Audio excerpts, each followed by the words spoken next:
Good afternoon students. आज हम करेंगे एक्सरसाइज 4.4 और एक्सरसाइज करने से पहले थोड़ा सा बेसिक देख लेते हैं।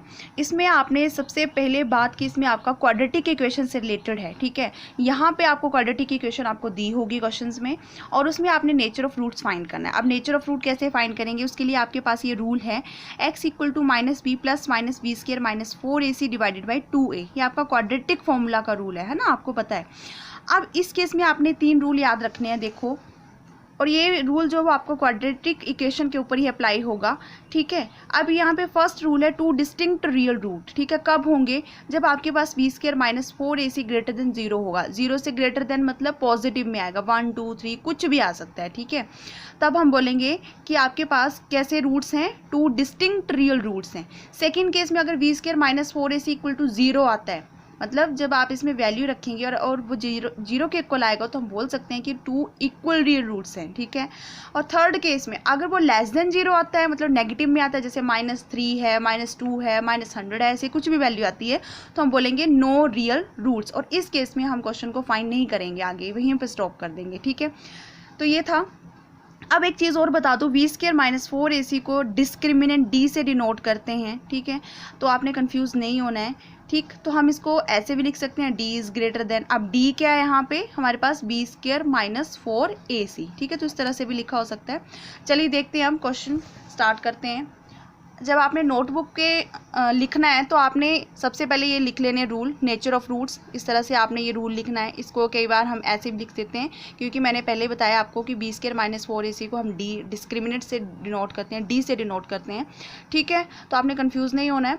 अब इसमें तीनों रूल आपने इस तरह से लिख लेने हैं, ठीक है। आप क्वेश्चन नंबर 1 देखो क्या दिया है, find the nature of the roots of the following quadratic equation. अब आपने नेचर फाइंड करना है इस क्वाड्रेटिक इक्वेशन का, कि आपके डिस्टिंक्ट रियल रूट आ रहे हैं कि इक्वल रूट आ रहे हैं कि आपके पास नो रियल रूट्स आ रहे हैं, ठीक है। तो वो कैसे पता चलेगा। और दूसरी यहाँ पे कंडीशन क्या दे रखी है, if the real roots exist, अगर रियल रूट एग्जिस्ट करते हैं तभी आपने आगे क्वेश्चन को सोल्व करना है, अदरवाइज आपको क्वेश्चन वहीं पे स्टॉप करना पड़ेगा, ठीक है। तो फर्स्ट पार्ट देखिए, इसमें मैं 2 ही पार्ट आपको करवाऊंगी, ठीक है, बाकी आपने खुद करना है। फर्स्ट आप देख सकते हैं क्वाड्रेटिक इक्वेशन है, गिवन क्वाड्रेटिक इक्वेशन है, क्योंकि यहाँ पे वेरिएबल की हाईएस्ट पावर 2 है, और जिसकी हाईएस्ट पावर 2 होती है वो आपकी कौन सी इक्वेशन होती है, क्वाड्रेटिक इक्वेशन, ठीक है। अब फर्स्ट स्टेप हमारा यही रहता है कि हमने इसको कंपेयर करना है क्वाड्रेटिक इक्वेशन के साथ, ax² + bx + c। यहाँ से हम a, b और c की वैल्यू निकाल लेंगे। अब a यहाँ पे आपके पास 2 है, b -3 है, c यहाँ पे 5 है। अब यहाँ पे d फाइंड करेंगे, ठीक है, डिस्क्रिमिनेंट निकाल लेंगे। तो b स्क्वायर -4ac, अब वैल्यू रख दो, v क्या है हमारे पास -3, तो -3 का होल स्क्वायर -4, a क्या है 2, c क्या है यहाँ पे 5, लिख दिया। 4 2 ज़ा 8, 8 5 ज़ा 40, 3 3 ज़ा 9, 9 -40, तो ये कितना हो गया, प्लस माइनस, -40 में से 9 गया 31। अब नेगेटिव का 31 आया। अब मैंने पहले ही बताया कि अगर लेस देन 0 होता है आपके पास डिस्क्रिमिनेंट, तो आपके नो रियल रूट्स होंगे। तो ये वाला रूल लग गया यहाँ पे, और हम क्वेश्चन को इसको यहीं पे स्टॉप कर देंगे। लास्ट में आप लिखेंगे हैंस द गिवन, और बताना भी है आपने कि क्या कौन से आपके नेचर कैसा है, ठीक है। तो यहाँ पे लिखेंगे hence the given quadratic equation has no real roots, और क्वेश्चन को हम यहीं पे स्टॉप कर देंगे, ठीक है। चलिए सेकंड पार्ट देखो इसका। अब सबसे पहला काम रहता है कंपेयर करना क्वाड्रेटिक इक्वेशन के साथ जो जनरल इक्वेशन होती है। यहाँ से आ गया a3, b आ गया -4√3, c आ गया यहाँ पे 4। डिस्क्रिमिनेंट निकालेंगे तो b स्क्वायर यानी कि -4√3 का होल स्क्वायर -4, a क्या है 3 और c है 4, 4 3 ज़ा 12, 12 4 ज़ा 48, ठीक है। अब इसका स्क्वायर करेंगे। अब देखो बच्चे, इसको कैसे देखना है, ये है -4√3 का होल स्क्वायर, ठीक है। अब -4 का स्क्वायर क्या होगा 16, ठीक है। मल्टीप्लाई में है ना ये √3, तो √3 का स्क्वायर मीन्स रूट के साथ स्क्वायर कैंसिल हो जाता है, तो कितना आ गया 3, 16 3 ज़ा कितना हो गया 48, 48 -48 कितना हो गया 0। तो अब ये कौन से रूट हुए, कैसा नेचर हुआ आपका, ये होगा आपके पास 2 इक्वल रियल रूट्स, क्योंकि यहाँ पे आपके पास किसके इक्वल आ रहा है, ये 0 के इक्वल आ रहा है। तो हम यहाँ पे क्या लिखेंगे, given quadratic equation has real equal roots, ठीक है, समझ आ गया। और यहाँ पे आपको कंडीशन दे रखी थी, अगर रियल रूट्स होंगे तो आगे आपने इसको सॉल्व करना है। तो अब सिंपल सा वो मेथड लगा दीजिए, क्या आएगा, x equal to -b plus -d√, ठीक है, 2a वैल्यू रख दिया हमने। अब डिस्क्रिमिनेंट हमारे पास 0 है, ठीक है। फिर आपके पास ये आ गया, तो माइनस माइनस हो गया, प्लस 4√3 डिवाइडेड बाई 2 3 ज़ा, सॉल्व नहीं किया यहाँ पे, 2 × 3 रहने दिया है, 2 2 ज़ा 4, ठीक है, ये बन गया 2√3/3। अगर आप इसको यहीं पे स्टॉप करना चाहते हैं तो यहीं तक भी कर सकते हैं, बट मैंने इसको आगे सॉल्व किया हुआ। देखो √3 आपको 3 आपको पता है, अगर हम इसको ऐसे लिखें तो ये बन जाएगा √3 का स्क्वायर, ये कैंसिल हो गया, किसके इक्वल आ गया 3। तो मैंने इसको कुछ नहीं किया, इसको ओपन करके लिख दिया है, एक इसके साथ ये कैंसिल हो गया, बाकी आ गया आपके पास 2/√3। अगर आप इसको यहीं तक करना चाहते हो तो यहाँ तक भी कर सकते हैं, ठीक है। तो हम बोल सकते हैं कि 2/√3 आ गया। तो कैसे रूट्स थे यहाँ पे, 2, ये वाला 2 इक्वल रियल रूट्स, तो कितने, क्या हम बोल सकते हैं, has the root of the given quadratic equation are 2/√3 and 2/√3। समझ आ गया।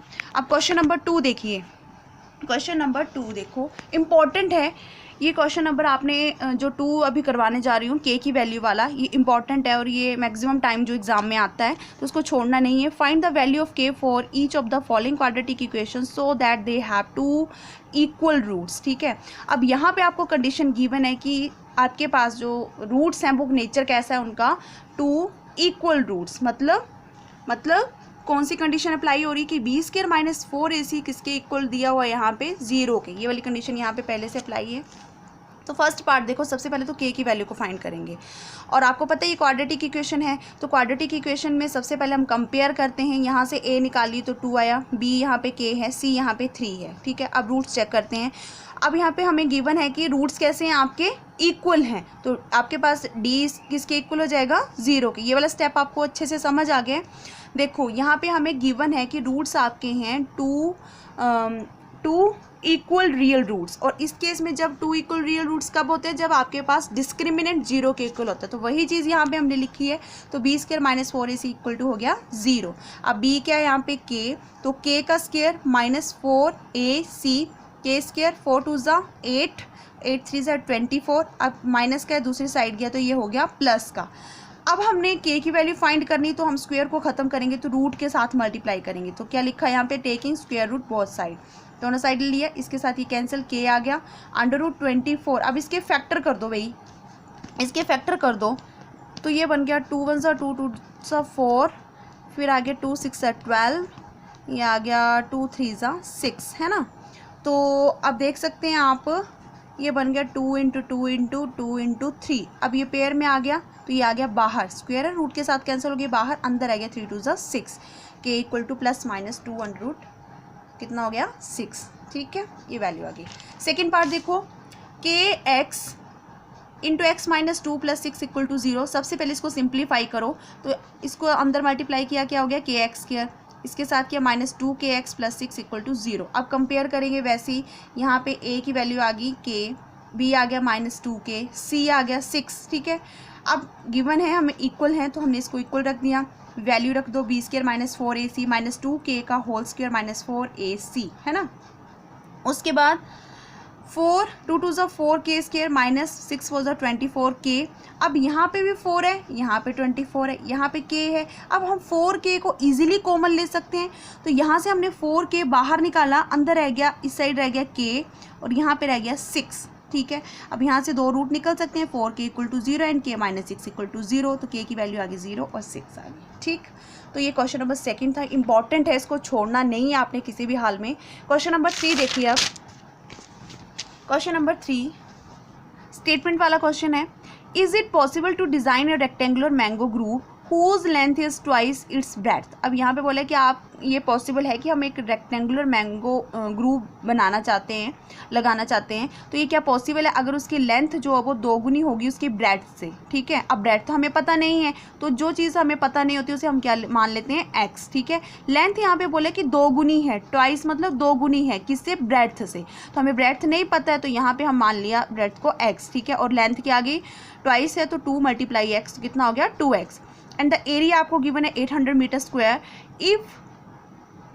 ठीक है। यहाँ पे आपको गिवन है एरिया 800 मीटर स्क्वायर। आगे बोला है if so find the length and breadth, और फिर आपने इसकी क्या फाइंड करनी है, लेंथ और ब्रेड्थ। ठीक है, तो फर्स्टली आपको यहाँ पे जो चीज़ नहीं पता होती है उसको मान लेते हैं। Let the breadth of the rectangular mango group आ गई यहाँ पे x, लेंथ उसकी 2 गुनी है तो मतलब 2x हो गई। अब एरिया, आपको एरिया की बात हो रही तो एरिया आपको गिवन है 800 मीटर स्क्वायर। अब यहाँ से भी एरिया निकाले तो length multiply breadth, x into 2x हो गया, क्योंकि x हमारी लेंथ है और ये ब्रेड्थ है। ठीक है, तो ये बन गया 2x स्क्वायर मीटर स्क्वायर। ठीक है, अकॉर्डिंग टू क्वेश्चन हमें एरिया गिवन है तो इसको इक्वल रख दो। अब यहाँ से 2 मल्टीप्लाई में दूसरी साइड जाएगा तो ये डिवाइड हो गया, 400 आ गया। अब रूट खत्म करना है तो taking square root both side, इसके साथ ये कैंसिल, x आ गया, ये आ गया आपके पास प्लस माइनस 20। आपको पता है इसके फैक्टर जो है वो 20 का स्क्वायर होता है 400, है ना, सभी को पता है। अब यहाँ पे देख सकते हैं आप x की वैल्यू एक आ गई 20, एक आ गई -20। अब बेटा आपको पता है लेंथ और ब्रेड्थ कभी भी नेगेटिव में नहीं होती है ना, तो नेगेटिव वाली टर्म को हम रिजेक्ट कर देंगे। तो यहाँ पे हमने लिख दिया because length of the rectangle can not be negative so we reject x equal to -20। Therefore x हमने ले लिया यहाँ पे पॉजिटिव का 20, तो हम बोल सकते हैं ब्रेड्थ की आ गई 20 और लेंथ आपकी उसकी 2 गुनी थी, मतलब 2 मल्टीप्लाई 20 कितना हो गया 40 मीटर। ठीक है, तो ये क्वेश्चन नंबर 3 था। अब क्वेश्चन नंबर 4 देखो जल्दी से, आज हमने ये फिनिश करनी है एक्सरसाइज। ठीक है, is the following situation possible. अब यहाँ पे बोला है क्या ये पॉसिबल है, if so determine there present ages. ठीक है, आपने इसके प्रेजेंट एजेस यहाँ पे फाइंड करने को बोला हुआ है। The sum of the ages of the two friend, अब यहाँ पे बोला है क्वेश्चन में the sum of the ages of the two friend is 20 years. पहले आपने स्टेटमेंट को 1 या 2 टाइम रीड करना है, अच्छे से उसको समझना है, उसके बाद आपने क्वेश्चन को करना है। ठीक है, अब यहाँ पे बोला है कि 2 फ्रेंड्स की एजेस का सम यहाँ पे दे रखा है 20। ठीक है, समझ आ गया, दो फ्रेंड्स की बात हो रही है। अगर उनकी एजेस को हम ऐड करें प्लस करें तो कितना दिया हुआ है यहाँ पे 20 ईयर्स। आगे बोला है कि 4 ईयर एगो, 4 साल पहले उनकी एजेस का जो प्रोडक्ट है वो कितना हो जाता है 48। अब उनकी प्रेजेंट एजेस क्या थी वो फाइंड करनी है। ठीक है, अब हमें नहीं पता कि उनकी प्रेजेंट एजेस क्या थी, तो सबसे पहले देखो मैंने पहले भी आपको इस तरह के क्वेश्चन करवाए हैं। देखो 2 फ्रेंड्स की बात हो रही है। अब फर्स्ट फ्रेंड मान लिया उसकी एज है x, ठीक है, सेकेंड की हमने मान लिया y। ठीक है, अब इन दोनों की एजेस का सम अच्छे से समझना है इसको, दोनों की एजेस का सम कितना दे रखा है यहाँ पे 20। अब एक की हमने x मानी है, दूसरे का यहाँ पे y है, तो दूसरे की अगर हम फाइंड करेंगे तो कितना होगा 20 माइनस x। ठीक है, तो एक फ्रेंड की एज होगी x और दूसरे की होगी यहाँ पे 20 माइनस x। तो वही चीज़ यहाँ पे लिखी, फर्स्ट फ्रेंड की आ गई x, सेकेंड की आ गई 20 माइनस x। अब 4 ईयर एगो, 4 साल पहले, तो दोनों में से 4 माइनस कर देंगे। ठीक है, पहले के लिए माइनस और बाद के लिए ऐड करते हैं, तो कितना आ गया x माइनस 4 ईयर आ गई फर्स्ट फ्रेंड की, सेकेंड की आ गई 20 माइनस x माइनस 4 ईयर्स। ठीक है, उसके बाद बोला हुआ कि फिर उनके एजेस का प्रोडक्ट कितना हो जाता है, 4 साल पहले कितना था 48 था। अब इन दोनों का प्रोडक्ट निकालो, तो पहले मैंने x को इस पूरे के साथ मल्टीप्लाई किया, फिर -4 को इस पूरे के साथ मल्टीप्लाई किया। ठीक है, x इंटू 20x हो गया, x इंटू एक्स माइनस का x स्क्वायर, साइन का ध्यान रखना है, x इंटू 4 माइनस का 4x। सिमिलरली -4 इंटू 20 कितना हो गया -80, -4 इंटू -x कितना हो गया माइनस माइनस प्लस 4x हो गया, minus minus plus 4 4 16, 20x minus x square, 4x के साथ ये कैंसिल हो गया, माइनस का 80 प्लस का 16 कितना हो गया ये 64, क्योंकि प्लस माइनस माइनस, और 80 में से 16 गया कितना आ गया -64। ठीक है, अब अकॉर्डिंग टू क्वेश्चन इनकी प्रोडक्ट जो वो किसके इक्वल था 48 के, है ना। अब नेगेटिव में नहीं चाहिए हमें, तो हमने इस पूरे के साथ कर दिया माइनस के साथ इसको मल्टीप्लाई, साइन चेंज हो गया, ये प्लस का हो गया माइनस प्लस माइनस। ठीक है, अब दूसरी साइड ले आओ, ये माइनस था ये प्लस हो गया, दोनों को ऐड किया 112 हो गया। अब बेटा आपने इसको सॉल्व करना है। ठीक है, अब कंपेयर करना है क्वाड्रेटिक इक्वेशन के साथ, a b c की वैल्यू निकाली, फिर डिस्क्रिमिनेंट निकाला। अब मैं डिटेल में नहीं बताऊंगी, आपको पता है। अब यहाँ पे देखो डिस्क्रिमिनेंट आपका नेगेटिव में आ रहा है, इट मीन्स दैट हम इसको यहीं पे स्टॉप कर देंगे। ठीक है, क्योंकि रूट्स आपकी जो रियल नहीं है, then the no real value of x satisfy the quadratic equation. ठीक है, और मैंने पहले बताया जब हमारे पास रियल रूट्स नहीं होते हैं तो हमने उस क्वेश्चन को वहीं पे स्टॉप कर देना, आगे इसको हम सॉल्व नहीं कर सकते, इसकी एजेस को फाइंड नहीं कर सकते। ठीक है, समझ आ गया। चलिए लास्ट क्वेश्चन है, 5th question, is it possible to design a rectangular park और पेरीमीटर, अब यहाँ पे बोला कि ये पॉसिबल है कि हम एक रेक्टेंगुलर पार्क जो डिज़ाइन करना चाहते हैं जिसका पेरीमीटर क्या है 80 मीटर, पेरीमीटर आपको 80 गिवन है, एरिया यहाँ पे आपको 400 मीटर स्क्वायर गिवन है, 2 कंडीशन है एरिया और पेरीमीटर, ठीक है। If so find its length and breadth, अब यहाँ पे लेंथ और ब्रेड्थ की बेटा कोई बात नहीं की है, ठीक है, सिंपल आपको यहाँ पे पेरीमीटर गिवन है और एरिया गिवन है, ठीक। तो यहाँ पे हम मान लेंगे लेंथ को x और ब्रेड्थ को मान लेंगे y, ठीक है। तो क्या लिखा, लेंथ ऑफ रेक्टेंगुलर पार्क मान लिया x, ब्रेड्थ को मान लिया y। पेरीमीटर का रूल क्या होता है रेक्टेंगल के केस में, पेरीमीटर ऑफ रेक्टेंगल क्या होता है 2 × l + b, length plus breadth, वही चीज़ यहाँ पे लगा दी। सिमिलरली एरिया के केस में क्या आ गया, लेंथ मल्टीप्लाई ब्रेड्थ, तो x y मीटर स्क्वायर आ गया। अब फर्स्ट कंडीशन के अकॉर्डिंग पेरीमीटर हमें ये गिवन था और यहाँ पे हमने पेरीमीटर फाइंड किया तो ये आ गया 2 × x + y = 80। अब सोल्व कर दो, x + y मल्टीप्लाई में दूसरी साइड हो गया डिवाइड, तो ये आ गया 40, ठीक है। यहाँ से हम a की वैल्यू निकाल लेते हैं, तो y की वैल्यू निकाली तो x प्लस का दूसरी साइड हो गया माइनस, इसको दे दिया इक्वेशन नंबर 1। सिमिलरली अब सेकंड केस में आपको एरिया गिवन था, तो एरिया यहाँ पे हमने निकाला तो एक्स वाई मीटर स्क्वायर आ गया, तो एक्स वाई इक्वल टू हमें कितना दे रखा था 400 के इक्वल, है ना। अब हमने बेटा इस कंडीशन का यूज़ करना है, क्वेश्चन नंबर 1 को यहाँ y की जगह पुट करेंगे तो 40 माइनस, क्योंकि वेरिएबल सेम हो जाएंगे ना आपके, फिर आपकी क्वाड्रेटिक इक्वेशन बनेगी, ठीक है। तो 40 - x = 400 हो गया, 40 × x हो गया 40x माइनस x² = 400, ठीक है। अब इसको इस साइड ले आओ तो ये माइनस का हो गया। अब देख सकते हैं आपकी नेगेटिव का है तो हमें इसको पॉजिटिव का चाहिए, तो माइनस के साथ इसको मल्टीप्लाई कर दिया, साइन चेंज हो गए, x² - 40x प्लस का 400। कंपेयर करेंगे, कंपेयर करने के बाद हमने a b और c की वैल्यू यहाँ से निकाली, फिर डिस्क्रिमिनेंट निकाला तो ये किसके इक्वल आया 0 के, ठीक है। 2 आपके पास इक्वल रियल रूट्स आ गए, ठीक है। और जब रियल रूट्स होते हैं तो उसको हमें आगे जो सॉल्व करना पड़ता है, तो वैल्यू अब यहाँ पे हम रूल का यूज़ करेंगे, तो -b + -√d, d क्या है ये डिस्क्रिमिनेंट ये वाला, ठीक है। तो ये हमारे पास 0 है, बाकी b की वैल्यू यहाँ पे -40, तो माइनस माइनस हो गया नेक्स्ट स्टेप में प्लस 40 / 2 20 हो गया, तो आप यहाँ पे हमारे पास जो वो 20 आ गया।